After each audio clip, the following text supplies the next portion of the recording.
જ્યારે તું જન્મી હતી મારી ડેલીએ, ત્યારે આખા ઘરનો ઉત્સાહ ચડ્યો હતો હરખની હેલીએ. જ્યારે તું નાની હતી તને રમાડવી ખૂબ જ ગમતી, જરા મોટી થઈ તારો ઠપકો પણ ગમતો. તારી ઉપર મને માન હતું અને સમાજમાં પણ તારું સારું સન્માન હતું.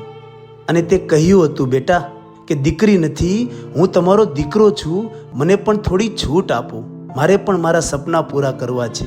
ભરોસો નહીં તોડું કોઈ દી, એવો મારો તમને વિશ્વાસ છે. પણ આજે તું કહે છે કે આઝાદી જીવવાનો મને પણ પૂરો હક અને અધિકાર છે. હા બેટા, એ તો છે જ, પણ મને પણ સમજાવ, આમાં મારો શું વાંક છે?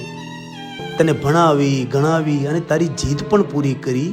બેટા, તારો ને મારો સંબંધ તો ઘણો જૂનો છે, પણ આજે તું એમ કહે છે, શું પ્રેમ કરવો કંઈ ગુનો છે?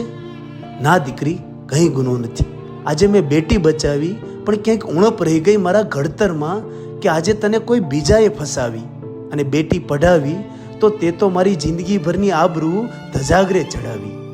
અને સમાજ તો સાચો જ છે બેટા, પણ તારી જેવી દીકરીઓ જ્યારે આમ વિચાર્યા વગર બાપનું ઘર છોડી ભાગે છે ને, એટલે જ આ સમાજના અગ્રણીઓ આ મુદ્દા ઉપર અંકુશ લગાવવા માંગે છે.